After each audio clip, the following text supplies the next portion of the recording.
बिस्मिल्लाहिर्रहमानिर्रहीम। अस्सलाम वालेकुम वरहमतुल्लाहि वबरकातुहू। मोहतरम जनाब शौकत अली साहब, अध्यक्ष व सदर उत्तर प्रदेश मजलिस इत्तेहादुल मुस्लिमीन, मेरे भाई डॉक्टर अब्दुल मन्नान साहब, प्रत्याशी उत्तरोला मजलिस इत्तेहादुल मुस्लिमीन, मंच पर बैठे हुए तमाम मुअज़्ज़िज़ उलमाए कराम, जिम्मेदारान कौम मिल्लत, मेरे तमाम मजलिसी रुफ़क़ा, महाराष्ट्र के साबिक़ा सदर सैयद मोइन साहब, हैदराबाद से आए हुए तमाम मुअज़्ज़िज़ अरकान बल्दिया, करीमनगर से आए हुए जनाब अहमद साहब सदर मजलिस और तमाम जिम्मेदारान, मेरी इज़्ज़तदार माँ और बहनों, बुजुर्गों, नौजवान साथियों, हम आपको ये बताने आए हैं कि 3 तारीख के दिन आप तमाम से हम ये गुजारिश करने आए हैं कि आप अपना वोट, अपना मतदान में हिस्सा लीजिए और मजलिस इत्तेहादुल मुस्लिमीन भागीदारी परिवर्तन मोर्चा के साथ मिलकर गरीब, मजलूम, पिछड़े अवाम के हक के लिए लड़ रही है। हम आपके मान सम्मान के लिए, हिस्सेदारी के लिए लड़ रहे हैं और अगर आप अपने ही वोट से अपने प्रत्याशी को कामयाब नहीं करेंगे तो फिर इस विधानसभा का विकास कैसे होगा। अभी शुरुआत में डॉक्टर मन्नान साहब ने ये कहा कि असदुद्दीन ओवैसी 5वीं मरतबा उत्तरोला विधानसभा को आया है। मैं डॉक्टर साहब से कहना चाहूँगा कि आपने ये कहकर मुझे शर्मिंदा किया और मुझे आपने ये बता दिया कि ओवैसी उत्तरोला का नहीं, बाहर से आया है। मेरे अजीज दोस्तों और बुजुर्गों, हम आपको बताना चाह रहे हैं, बल्कि डॉक्टर साहब को ही बताना चाह रहा हूँ, मैं अगर आपके पास नहीं आऊंगा तो क्या गैर के पास जाऊंगा? मैं अगर एक बुजुर्ग के चेहरे में अपने बाप को, अपने चचा को देखता हूं और अगर यहां नहीं आऊंगा तो किसके पास जाऊंगा? अगर मैं एक बच्चे को देखकर उसमें अपनी औलाद कहना है कि आज की मुबारक रात है और इकबाल ने क्या कहा था कि अख्तरे शाम की आती है फलक से आवाज। इकबाल ने कहा था कि अख्तरे शाम की आती है फलक से आवाज, सजदा करती है शहर जिसको हो आज की रात। एक आशिक़ रसूल ने भी कहा था, वो जबान जिसको सब खून की कुंजी कहे उसके नाफिज़े हुकूमत पे लाखों सलाम। वो जबान जिसको खून की कुंजी कहे उसके नाफिज़े हुकूमत पे लाखों सलाम। मेरे अजीज दोस्तों और बुजुर्गों, राजनीति अपनी जगह पर है, मगर अगर कोई सब गुंबद के मकी के दर का कुत्ता है और वो कुत्ता आफा के बारे में ना बोले तो क्या राजनीति है। मेरे अजीज दोस्तों और बुजुर्गों, इस गुनाहगार के लिए भी दुआ फरमाइए, इस गुनाहगार के लिए भी दुआ फरमाइए कि अल्लाह सुब्हानहू व तआला हम तमाम का खातिमा ईमान पे कराए। मेरे अजीज दोस्तों और बुजुर्गों, 3 मार्च को आपको डॉक्टर मन्नान को कामयाब करना है। ये कामयाबी डॉक्टर मन्नान की नहीं होगी, ये कामयाबी आपकी होगी। उत्तरोला विधानसभा में मजलिस इत्तेहादुल मुस्लिमीन की कामयाबी को रोकने के लिए बीजेपी, सपा और कांग्रेस मिलकर ये कोशिश कर रहे हैं कि डॉक्टर मन्नान की कामयाबी को रोका जाए।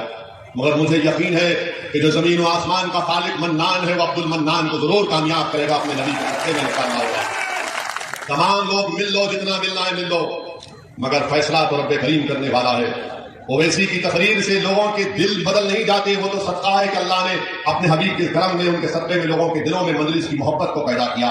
ये ओवैसी की जबान, ये ओवैसी की तकरीर नहीं, ये तो करम सब गुंबद के मकी का है, उन्हीं का करम है। हम तो सिर्फ अल्लाह से ही दुआ करते हैं कि परवरदिगार, दिलों को मोड़ने वाले आप हैं। आज हम बातिल ताकतों के तूफान में या अल्लाह हम एक चिराग को जला रहे हैं तौहीद के। हम तो हमेशा ये कहते हैं कि परवरदिगार, बातिल ताकतों के तूफान में हम एक चिराग को जला रहे हैं, या अल्लाह इस चिराग को तेरे नबी के सदक़े में बचा कर रख ले। बस हम तो सिर्फ यही बोलते हैं, यही काम करते हैं और अल्लाह के करम से हमने तूफानों में चिराग जलाने का हुनर हमने सीख लिया है। अब डर नहीं होता है, डर इस बात का होता है कि मरने के बाद क्या जवाब देंगे, क्या मुंह लेकर जाएंगे। क्योंकि जब तुम इश्क का दावा करते हो तो याद रखो, पूछा जाएगा तुम किससे इश्क करते थे। तुम उन लोगों से इश्क करते थे जो तुमको बर्बाद करना चाहते थे, या तुम उन लोगों से इश्क करते थे जो तुमको बचाना चाहते थे। मेरे अजीज दोस्तों और बुजुर्गों, इस चुनाव में आपको एक अच्छा फैसला लेकर यहां से अपनी जमात मजलिस इत्तेहादुल मुस्लिमीन को कामयाब करना है। एक वोट का सही इस्तेमाल करिए, डरने और घबराने की जरूरत नहीं है। एक और अहम बात हम आपको बताना चाहते हैं, हमारी माँ और बहनों को भी पैगाम देना चाहते हैं कि लोग आकर आपसे कहेंगे कि असदुद्दीन ओवैसी भड़काऊ भाषण देता है, असदुद्दीन ओवैसी नौजवानों को जज्बात में लाता है। तो हाँ, मैं इकरार करता हूं, मैं जज्बात में लाता हूं। मेरी तकरीर या मेरे अल्फाज या मेरी जबान से नौजवान जज्बात में नहीं आता, ये मेरा काम नहीं है। मैं सच्चाई को बयान करता हूं और जो हक है वो तुम्हारे जज्बात में तब्दीली पैदा करता है। और यकीनन जज्बाती रहना जरूरी है। अगर आप नाइंसाफी को देखेंगे और आपका दिल ना तड़पे तो फिर जिंदगी का सबूत क्या है। अगर आप एक मासूम बच्चे की आंख में आंसू देखेंगे और उसके सर पर हाथ नहीं रखेंगे तो फिर जज्बात तो जरूरी है मेरे भाई। अगर आप जुल्म को देख रहे हैं तो आप अपने हाथ से जालिम को नहीं रोकेंगे तो फिर क्या बात है। इसीलिए जज्बाती रहना जरूरी है। और जो ओवैसी के भड़काऊ भाषण को सुनकर लोग जज्बात में आते हैं, मैं उन लोगों को, उन बुजुर्गों को, नौजवानों को सलाम करता हूं, उन बच्चों को सलाम करता हूं, उनकी मां और बहनों को सलाम करता हूं कि उन्होंने जज्बाती औलाद को पैदा किया। और जज्बात क्यों ना आए। उत्तर प्रदेश में आज कांग्रेस सपा सब मिलकर खौम खौम करते हैं। जब चुनाव आता तो खौम खौम, और जब चुनाव हो जाता तो बोलते हैं अपना घर घर घर। चुनाव में आता है तो बताओ कितने मरतबा आपने यहां पर किस किस को वोट नहीं दिया। बीजेपी कहती है सबका विकास, सबका विश्वास, सबका साथ। आज उत्तर प्रदेश में अगर सबसे कमजोर कोई है तो अल्पसंख्यक समाज मुसलमान है। मेरी इन बातों को कान खोल कर सुन लो उत्तरला की जनता। मैं अल्फाज चाप कर नहीं बोल रहा हूं, बल्कि संविधान के दायरे में रहकर आपसे बता रहा हूं। मेरे पास आंकड़े हैं और आंकड़े ये बताते हैं कि उत्तर प्रदेश में सबसे कम पढ़े लिखे अगर कोई है तो मुसलमान है। सबसे ज्यादा अगर स्कूल से, शिक्षा से बाहर है तो मुसलमान है। अगर सबसे कम उनमें कम पढ़े लिखे तो हमारी बेटियां हैं। 10 मुसलमान है तो 7 पढ़ना लिखना नहीं जानते, 7 किताब करना नहीं जानते। 4 और 15 साल की उम्र के दरमियान के बच्चा मजदूरी करते हैं। सिर्फ 7% मुसलमान हाई स्कूल मुकम्मल करते और 4% बच्चे ग्रेजुएट होते हैं। कितने मुसलमानों के पास 2 एकड़ जमीन है उत्तर प्रदेश में? बताओ। कांग्रेस के, सपा के, बीजेपी के लोगों बताओ। तुम तो बात करते ना कि सबको साथ लेंगे, सब समाज को साथ लेंगे। तो आज उत्तर प्रदेश में 2% अल्पसंख्यक समाज मुसलमान के पास 2 एकड़ जमीन नहीं है। कौन सी इंसाफ की बात जब करते हैं लोग? मेरी जबान कड़वी क्यों होती है? नाइंसाफियों को देखकर कड़वी हो जाती है। मैं अपने हक दिलाने के, हक देने की बात कर रहा हूं। और सुन लो, जिंदगी में इंसाफ नहीं है तो मौत में भी नहीं है। मौत में खाली नहीं मारना है, सोचना है। अगर कोई फॉरवर्ड क्लास का होगा और आप होंगे अल्पसंख्यक समाज का मुसलमान तो आप उससे 6 साल पहले आपको मौत आ जाती है क्योंकि गरीब है आप। बताओ फिर क्या हो रहा है यहां पर? कौन आवाज उठाएगा? कोई तो उठाएगा ना आवाज। किसी को तो लड़ना चाहिए। कोई तो जाकर इन जालिमों को बताए जो सत्ता की कुर्सी पर बैठकर कमजोरों को कमजोर कर रहे बल्कि बर्बाद कर रहे। आप बताइए, अगर आप जाकर किसी के घर में पूछेंगे क्या तुम्हारी औलाद को, तुम्हारे बेटे को, तुम्हारी बेटी को शिक्षा चाहिए तो कहेगा बिल्कुल चाहिए।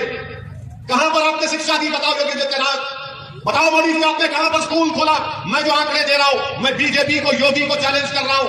मैं उत्तर प्रदेश के मुख्यमंत्री को चैलेंज कर रहा हूं, सपा के नेता को, अखिलेश को चैलेंज कर रहा हूं, कांग्रेस के राहुल को चैलेंज कर रहा हूं। अगर तुमको मेरे आंकड़ों पर भरोसा नहीं है तो एक वक्त और मुकाम बता दो। तुम 10 मिनट मेरे सामने नहीं बैठ सकोगे। मैं सच्चाई का बयान कर रहा हूं। वोट को ले लेंगे और उसके बाद आपके बच्चों को और आपको भूल जाएंगे। कोई कहेगा कि ओवैसी तुमने हैदराबाद में क्या किया? तो हमने हैदराबाद में, हमारे 7 विधायक हैं, कोई मंत्री नहीं है, सत्ता में नहीं है। हमारा मेडिकल कॉलेज है जिसमें 150 मुसलमान बच्चे और बच्चियां साल डॉक्टर बनकर निकलती है। इंजीनियरिंग कॉलेज है जिसमें 250 मुसलमान बच्चे और बच्चियां इंजीनियर बनकर निकलती है। MBA कॉलेज है, MCA कॉलेज है, नर्सिंग कॉलेज है, फार्मेसी कॉलेज है, आर्किटेक्चर का कॉलेज है। 2 अस्पताल है बड़े बड़े जिसमें कम पैसों में इलाज होता है। ये सब कैसे बना? कोई आसमान से आकर नहीं दिया, ये सब आपने दिया था। आपने हमको विधायक बनाया, हमने काम किया। ये काम उत्तर प्रदेश में नहीं हो सकता था। आपने जिसको विधायक बनाया उसने अपनी जेब को मोटा किया। जिसको आपने विधायक बनाया वो मंत्री बन गया। जिसको आपने वोट डाला वो मंत्री बन गया, मुख्यमंत्री बन गया। बताओ तुमको क्या मिला? इसीलिए ओवैसी से नफरत करते हैं, क्योंकि मैं जज्बात दिलाने के लिए नहीं, आपको पैगाम दे रहा हूं। तुम्हारे को क्या मिला मुझे बताओ। क्या मैं ये कह रहा हूं कि मैं उत्तरला में आसमान से तारे तोड़ कर ला कर दूंगा? मैं नहीं कह रहा। मैं कह रहा हूं जमीन पर जो सबको मिल रहा है, मेरी औलाद को भी मिले, मेरी बेटी को भी मिले। यही तुम्हारी लड़ाई है। और मुझे यकीन है कि आप अब्दुल मन्नान साहब को विधायक बनाएंगे तो उत्तर प्रदेश की विधानसभा में जाकर आवाज उठाएंगे, लड़ेंगे। ये हमारे मसाइल है। इतना बड़ा उत्तरला विधानसभा है, खाली 3 डिस्ट्रिक्ट के हॉस्पिटल है, स्लॉटर हाउस नहीं है। क्यों नहीं देते परमिशन बीजेपी वाले? क्यों नहीं दिया कांग्रेस ने? क्यों नहीं दिया बसपा ने? आप बताइए, रोड नाम की कोई चीज नहीं, खड्डे हैं पूरे यहां पर। इस विधानसभा में योगी आदित्यनाथ कहते कि मैं गर्मी निकाल दूंगा। अरे बाबा, गर्मी निकालना तो दूर की बात, उधौला विधानसभा में लोग अपना सेलफोन चार्ज नहीं कर सकते। बिजली आती नहीं है यहां पर, 4 घंटे आती है खाली। गर्मी निकालूंगा? अरे बिजली तो पैदा करो। बिजली नहीं देंगे, गर्मी निकालेंगे?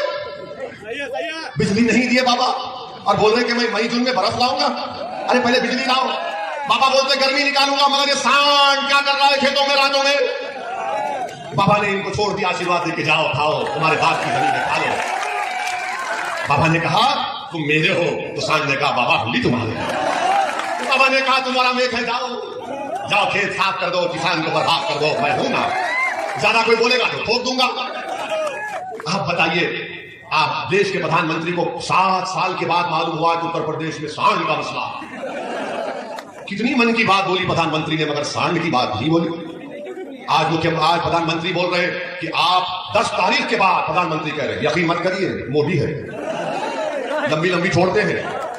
एक बार मोदी जी सऊदी अरब गए थे, वो वहां पर रियाद में एक लंबी तोप को देखे, तोप को देखने के बाद उसके अतराफ फिरे और वो शेख से पूछे कितना लंबा फेंकती। तो शेख भी बड़ा चालाक था, उसने कहा तुमसे कम फेंकती। ये जोक है, कहीं यकीन कर लेंगे आप, हम भी एनएसए लग जाएगा। बाबा बोलेंगे हैं ऐसा बोला, इसको जाओ जेल में डालो, जेल में जाने तैयार हैं, हम मरने तैयार हैं। मगर आप बताइए, आज मोदी जी कहते हैं कि मैं जो युवाओं को 70 लाख नौकरी का वादा किया था वो नहीं दिए, जिसके पास ग्रेजुएट है, डिग्री होल्डर है, डिप्लोमा है, मोदी जी उसको नौकरी नहीं बोल रहे हैं कि मैं तुमको एक और नौकरी दूंगा। वो क्या है, तुम गोबर से पैसे निकालो। बाबा कह रहे हैं, मुख्यमंत्री कह रहे हैं कि मैं एक सांड के लिए 900 रुपये दूंगा 10 मार्च के बाद। अरे बाबा, तुमने यहां पर बिजली नहीं दी, तुम किसको 900 रुपये दोगे? आप बताइए, एक विकलांग जो उत्तर प्रदेश में होता है उसको सरकार की तरफ से महाना 1000 रुपये पेंशन मिलता है, 1000 रुपये विकलांग को और सांड को 900 रुपये। आप बताइए, क्या इंसान की जान की कीमत ये है, इसका मान सम्मान ये है? बीजेपी हर महाज पर नाकाम साबित हुई है। ये सपा, कांग्रेस, बसपा से पूछ लीजिए, जब पार्लियामेंट में 2019 जुलाई अगस्त में कानून अमित शाह ने बनाया, बीजेपी ने बनाया, क्या कानून बनाया कि दिल्ली में कोई इंस्पेक्टर पुलिस का एनआईए का बैठकर उतरौला की विधानसभा के एक नौजवान का नाम अगर अब्दुल मन्नान होगा तो उसको टेररिस्ट घोषित कर देगा। कांग्रेस ने जो आज घूम रहे खौम कह रहे ना, ये कांग्रेस और सपा बीएसपी ने अमित शाह के लाए हुए कानून की तायीद की। हमारा यकीन करना है तो यूट्यूब पर हमारी तकरीर उठाकर देख लीजिए, 2019 की जुलाई अगस्त की तकरीर है लोकसभा की। हमने इन तमाम को कहा कि यह कानून का इस्तेमाल मुझ पर होगा, मेरी औलाद पर होगा, मेरे खानदान पर होगा, मेरे नौजवानों की जवानी को जेल में बर्बाद कर दिया जाएगा। तो यही कांग्रेस और सपा ने मिलकर अमित शाह के कानून की तायीद की, और वो इसी को कहते हैं कि इसके लड़ने से बीजेपी को फायदा होगा। अरे तुमको शर्म नहीं आती, इतना झूठ बोलते हो। तुम हमारी बर्बादी के कानून में बीजेपी अमित शाह का साथ देते हो, और यहां पर गांधी परिवार की लड़की आकर वोट की बात करती है। जेल में जाकर मुलाकात करो, तिहाड़ जेल में जाओ, जेल में जाकर पूछो उन बच्चों से कि पार्लियामेंट में अगर किसी ने मुखालिफत की तो उसका नाम असदुद्दीन ओवैसी और इम्तियाज जलील था। मेरे अजीज दोस्तों और बुजुर्गों, ये इनकी हकीकत है, इन चेहरों को पहचानिए। आज चुनाव आ गया तो सब हमदर्द हो जाते हैं, और उसके बाद जब इनको वोट मिल जाता है वो हमको यतीम और लाचार बनाकर छोड़ देते हैं। मेरे अजीज दोस्तों और बुजुर्गों, इस विधानसभा की तरक्की के लिए, इस विधानसभा के विकास के लिए, मजलूमों की कामयाबी के लिए, कमजोरों को ताकतवर बनाने के लिए, बेजुबानों को ज़बान में आवाज देने के लिए ये बहुत जरूरी है कि आप मजलिस इत्तेहाद मुस्लिमीन के उम्मीदवार डॉक्टर अब्दुल मन्नान को कामयाब करिए। मैं आपको बताने आया हूं कि यहां पर आप जब मतदान करेंगे, वोट डालेंगे, तो आप वोट मजबूरी की हालत में करेंगे या मजबूती के लिए करेंगे? आप मजबूरी के लिए करेंगे या मजबूती के लिए करेंगे? आपने 30 साल से मजबूरी की हालत में आपने कभी सपा को, तो कभी बसपा को, तो कभी कांग्रेस को वोट दिया, और ऐसे आपके दरमियान में आकर आपसे अपील कर रहा है, भीख मांग रहा है कि मजबूरी की हालत में मत दो, मजबूती के लिए डॉक्टर मन्नान को वोट दो। अगर आप मजबूरी की हालत में देंगे तो यही नाइंसाफी चलती जाएगी। मजबूरी की हालत में देंगे तो उतरौला में कोई विकास नहीं होगा। मजबूरी की हालत में देंगे तो उतरौला में रेलवे लाइन नहीं आएगी। मजबूरी की हालत में देंगे तो अस्पताल नहीं बनेगा। अगर आज आप मजबूती के लिए वोट देंगे तो तमाम विकास के काम होंगे और आपकी आवाज उत्तर प्रदेश के विधानसभा में गूंजेगी। और हम आपको बता रहे हैं कि भाग्यदारी परिवर्तन मोर्चा को अल्लाह ने आपकी दुआ और वोटों से इख्तिदार और सत्ता दी तो 3 डिप्टी सीएम बनाए जाएंगे अल्पसंख्यक समाज का मुसलमान, एक निषाद समाज और पिछड़ा समाज से। अगर ऐसा होता है तो उत्तरला की जनता को यह वादा करके जा रहे हैं कि doctor Abdul mannan deputy CM बनेगा इंशाअल्लाह ताला। इनको विधायक बनाइए, डिप्टी सीएम बनेगा। डॉक्टर मन्नान जब उत्तर प्रदेश की विधानसभा में जाएंगे तो गूंगे बनकर नहीं बैठेंगे, बहरे बनकर नहीं बैठेंगे। डॉक्टर मन्नान उत्तरला की जनता के इंसाफ के लिए लड़ेगा, पुकारेगा। उत्तर प्रदेश की विधानसभा के दरो दीवार को उत्तरला के इंसाफ के नारे से हिलाकर रखेगा। इस बात का मैं आपसे वादा कर रहा हूं। मेरे अजीज दोस्तों और बुजुर्गों, अपने हिम्मत और हौसले को बुलंद रखिए, डरने और घबराने की जरूरत नहीं है। एक हो जाइए, एक हो जाइए। ये तारीखी वक्त है आपके लिए। अगर हमारी मां और बहनें एक हो जाएंगी। अच्छा पूछिए ये कांग्रेस सपा बसपा से, जब आएंगे आपसे वोट की भीख मांगने तो बोलना हिजाब और निकाब के बारे में तुम्हारी राय क्या है? पूछो उनसे हिजाब और निकाब के बारे में राय क्या है, कुछ नहीं बोलेंगे। अगर हिजाब और निकाब के बारे में अगर किसी ने बोला तो उसका नाम अल्हम्दुलिल्लाह सदुद्दीन अवैसी और मजलिस इत्तेहाद उल मुस्लिमीन था। हमने उस बच्ची से बात की जिस बच्ची को बलवाइयों ने घेर लिया था। हमने कहा कि हम बराबर सर पे टोपी पहनेंगे, चेहरे पे दाढ़ी रखेंगे, हमारी माँ और बहनें अगर चाहती हैं तो हिजाब भी पहनेगी, निकाब भी पहनेगी, और भारत में हम, ये हमारा वतन है, सुबह कयामत तक जब तक हम यहाँ रहेंगे, जब तक दुनिया कायम रहेगी, हम अपनी शनाख्त को बरकरार रखेंगे। शनाख्त पर कोई कॉम्प्रोमाइज नहीं होगा। हम किसी के बोलने से अपने आप को नहीं बदलते, हम किसी के बोलने से शर्मिंदा नहीं होते। अरे हम तो कमली वालों के गुलामों के गुलाम हैं, हमको बता दिया गया क्या करना है हम करेंगे। और भारत का संविधान हमको इस बात की इजाजत देता है कि हम क्या खाएं, क्या पहने। वो ना मोदी को बोलने की जरूरत है, ना योगी को बोलने की जरूरत है, ना कांग्रेस को, ना अखिलेश को, किसी को बोलने की जरूरत नहीं है। तुम्हारा काम शिक्षा देना, तुम्हारा काम अस्पताल बनाना, तुम्हारा काम रोड बनाना, तुम्हारा काम स्लाटर हाउस की इजाजत देना, तुम्हारा काम सांड से बचाना। तुम वो कुछ नहीं किया, बर्बाद कर दिया हमको, हमारे बच्चों को शिक्षा नहीं मिली, अब मेरी गाड़ी और मेरे हिजाब के पीछे पड़ गए। तुम जो चाहे कर लो, हम अपनी मर्जी के मुताबिक जिंदगी गुजारेंगे। तो हमको जिंदगी का सलीका मत सिखाओ। दुनिया हैवान की जो हमने उनको इंसान बनाया, मेरी तारीफ है। मेरे अजीज दोस्तों और बुजुर्गों, मेरी आपसे ही गुजारिश है कि आप 3 मार्च के दिन डॉक्टर अब्दुल मन्नान को कामयाब करिए। और आप जानते हैं कि हम क्यों कह रहे हैं। यहां पर विधानसभा में हजरत शहीद मिल्लत शाह अब्दुल कुद्दूस रहमतुल्लाह अलैह के 119 साल दरगाह थी, इसको हुकूमत ने उसका दरवाजा बंद कर दिया गया था। तो क्या कांग्रेस आई थी दरवाजा खुलाने के लिए? हजरत के आस्थाने का रास्ता बंद हुआ तो यही अब्दुल मन्नान दौड़कर पहुंच गया, यही अब्दुल मन्नान दौड़कर पहुंच गया। ये तो अल्लाह के वली का आस्थाना है। हमको बताया कि आपका शिजरा पिराने पीर शेख अब्दुल कादिर जिलानी रहमतुल्लाह अलैह से मिलता है, शहीद साहिब बगदाद से मिलता है। मेरे अजीज दोस्तों और बुजुर्गों, आखिरी बात याद रखो हमारी इस बात को, जिस समाज का नेता होगा उसी की आवाज को सुना जाएगा। जिस समाज का नेता होगा उसी की आवाज को सुना जाएगा। तुम्हारा नेता नहीं है, तुम्हारे बच्चों के आंखों के आंसू बह रहे वो बहते रहेंगे। तुम्हारा नेता नहीं होगा तो तुम्हारा इनकाउंटर होता रहेगा। तुम्हारा नेता नहीं होगा तो तुम्हारी विधानसभा में स्कूल नहीं खुलेगा। तुम्हारा नेता नहीं होगा तो उत्तरला में विकास का काम नहीं होगा। तुम्हारा नेता नहीं होगा तो स्लाटर हाउस नहीं खोला जाएगा। तुम्हारा नेता नहीं होगा तो तुम्हारा मान सम्मान नहीं किया जाएगा। ये वतन अजीज भारत की और उत्तर प्रदेश की हकीकत है। कोई कहेगा वो ऐसी गलत कह रहा है, तो एक मिसाल देकर आपको और मजीद समझा देता हूं कि एक मंत्री का बेटा अपनी गाड़ी से 4 किसानों को मारो, जान ले ली, 4 मर गए। उसको इतनी जल्दी बेल कैसे हो गई? उसके बाप को मंत्रिमंडल से मोदी ने नहीं हटाया। क्यों नहीं हटाया? क्योंकि उस समाज का वोट चाहिए। अगर गाड़ी चलाने वाले का नाम केनी नहीं होता, ओवैसी होता, तो अब तक एनकाउंटर कर दिया जाता, घर पे बुलडोजर कर दिया जाता। योगी और मोदी के पास उस समाज की अहमियत है। और आपका मामला क्या है? ये डराओ इनको, ये डराओ इनको, ये डराओ इनको।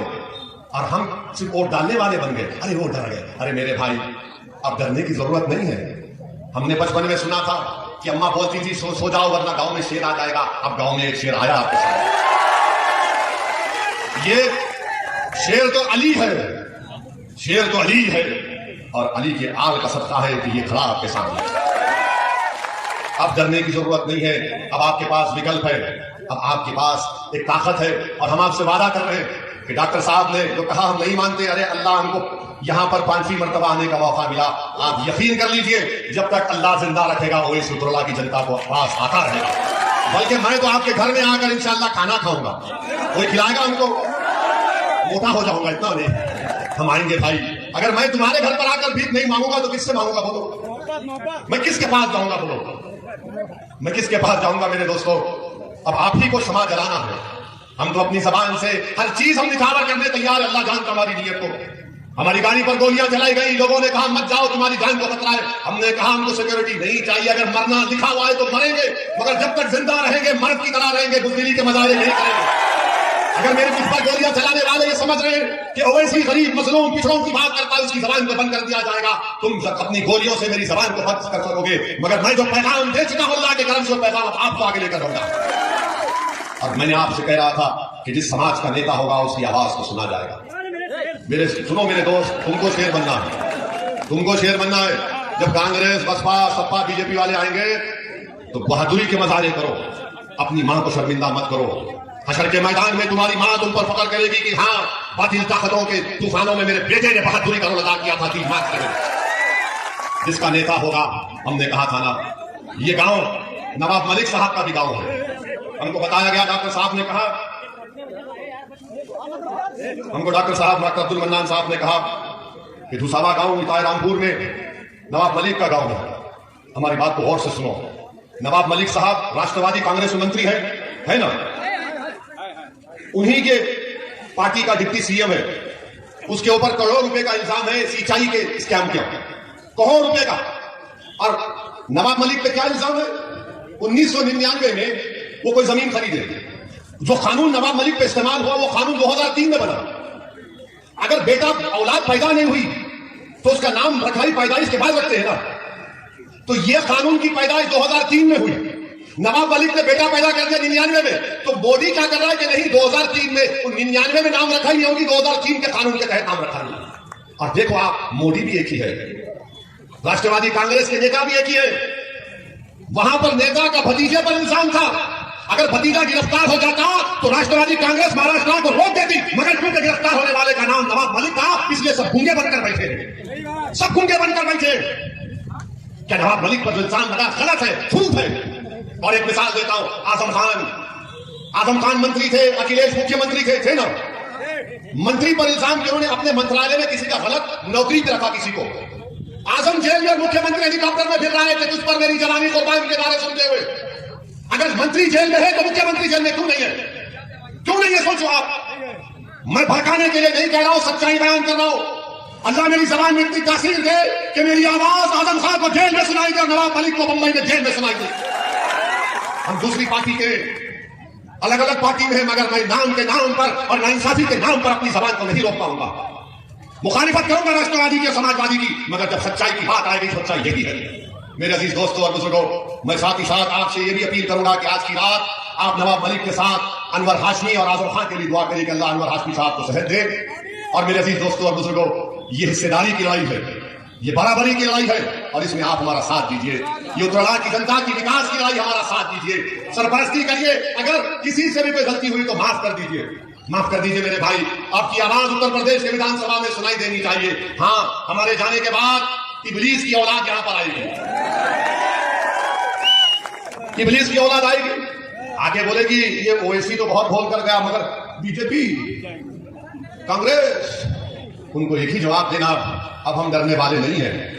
और अगर इंसानी फितरत है, डर अगर पैदा होता है, तो वो कर्नाटका की बच्ची ने जब उसको बलवाइयों ने घेर लिया था, उसने बीबीसी को इंटरव्यू में कहा था कि जब मैं डरती हूं तो क्या नारा लगाती हूं, क्या नारा लगाती हूं, क्या नारा लगाती हूं? अरे आवाज ही नहीं आ रही। अरे ये टनटनाटन है, आप लोग झूम के बोलो, मस्त होकर बोलो, मजबूत होकर बोलो, एक होकर बोलो, पूरा उजाला बोले, पूरा यूपी बोले, पूरा देश बोले। अस्सलाम वालेकुम व रहमतुल्लाहि व बरकातहू। दीन मार के पतंग